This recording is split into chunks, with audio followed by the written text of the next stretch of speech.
think any year you win a gold medal at the Olympics, it's got to be a bit special. But okay, that was the icing on the cake. But it's been a fantastic couple of years for you, hasn't it? It has. I mean, yeah, you're right, Steve. I mean, the Olympics was, you know, top this year off.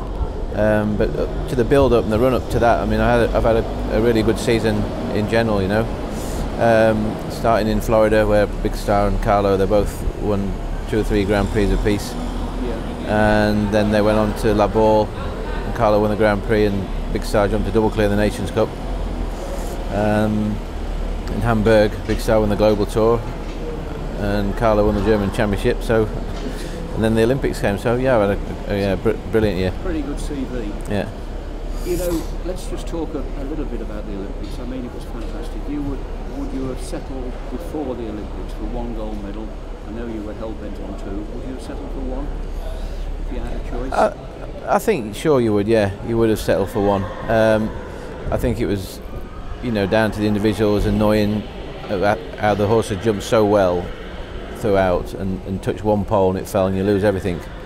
I mean, that 1 pole that he had, everybody has talked about that so much. I mean, he had a fence down, for goodness sake. You know, they can all do that. His overall record was exemplary throughout. He should have won if you'd have added all the days together.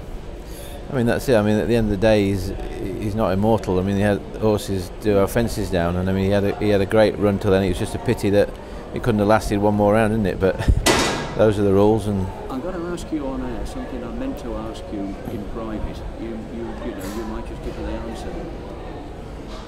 As he passed me, turning back to the fence he actually had down, I actually said on air, "Don't get a time for it, Nick."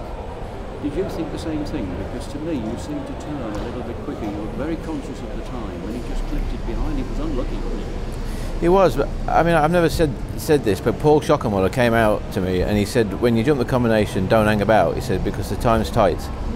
And he did actually, jumping out the combination, he made an effort, which he takes everything so easy, but he did actually grunt when he went out. He did make a big effort to go out. And then I loosed him a bit to go for the time, and then the crowd sort of erupted when he jumped that. And as I went past the speaker on the side of the ring, Nick Brooksward, the announcer, he made a shh sound, and just as he went past that, he grabbed the bridle and he shot around the corner, and he fell in a little bit on the turn, you know, and it all happened a bit too quick, and I don't really think he got his eye on it until the last minute. And then he knew then he was going left, and he just cut back. I mean, it was a minute, yeah. But that's it. Either him or you or both of you just scooted round the corner a little bit, which to me helped have the fence down. I think it did. I was just going maybe a mile an hour too fast than what I should have been going, but a minor. Maybe if you do it 10 times over, he probably exactly the same thing. He probably wouldn't have it down. I mean, it's just one of them things. He was jumping out of his he was. Yeah. And has been going well since. Let's just talk about Carlo now. You know, at a time of life or any international riders, top rider such as yourself, you're looking to buy horses rather than sell them. And a lot of people would say, I wonder why he sold Carlo. He was a fantastic horse, we know that. He still is going brilliantly now for Sergio. He very nearly won the European Championship last in Madrid. We were very unlucky to have that back rider. I mean, surely that's just got to be a commercial decision that you have to make now and again. Well, he was never really, you know, for sale on the open market. He wasn't. But Sergio, for 2 or 3 years, he'd always bugged me about the horse. You know, would you sell him? This and the other. And we just made a decision that Big Star's coming through, and he's 9 years old and still got a good few years in him. And I think if he hadn't have been Sergio and going to a nice home and a good rider, you know, probably we wouldn't have sold him. But we took that decision, and you know, we can go on now, buy some younger horses and try and produce them along for Rio. I mean, young horses cost a fortune as well now, don't they? I mean, a good young one these days, yeah, they do cost fortunes. But I mean, hopefully we can go and find a good young one and make that into another Carlo, or you know, and see what happens in the next few years. But you need to keep building the bottom up as you go along. It takes a few years to make these horses, you know. And you've got a great record of bringing horses up to the very top level and then winning with them. So you know, you've just got to find the raw material again, haven't you? It is. It's definitely getting difficult and harder to find them. And then when you find them, it's paying for them. You know, they're not cheap. The competition to buy them is serious, isn't it? Because there are so many wealthy people coming into the sport over the last few years. It is. I mean, you've got to be lucky, and you've got to be in the right place at the right time, like we were with Big Star. I mean, we were just lucky that day.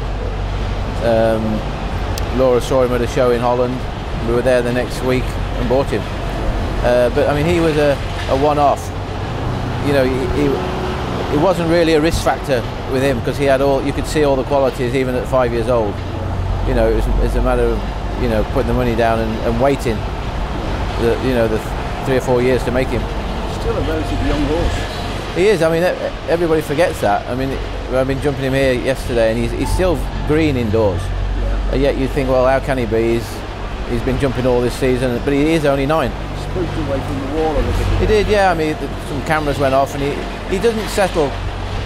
I think this is his 5th or 6th show indoors I've ever had him at. Yeah. Because the one year when he was 6 years old, or 7 years old, I had a hip done, so I didn't ride that winter. And then the next winter I went to Florida with him, so he never really got to jump indoors. Yeah. But he is green indoors. Yeah. Let's just go back to Carlo for a moment, because you were, you know, very instrumental in the transition from, Sergio, we were the first to say, to follow you is not the easiest. But you had him over to try the horse for several days, didn't you, to help him with it? Yeah, he came over a couple of days, and I told him everything about the horse. He watched me ride him. I showed him what I did, what I didn't do, how I rode him, and he's followed it right to the book. But I mean, that horse is a very, very good horse. I mean, he's seriously good. Trier. Yeah, he's a fighter and a trier, and also, you know, he's had the right upbringing. But when we had him as a young horse, we took him easy, steady, produced him, and then that's what you get at the end if you produce him right. Yeah. You know. I said to Sergio, it was nice that he hadn't tried it James before. He said, tried it James enough to Nick Skelton. Why?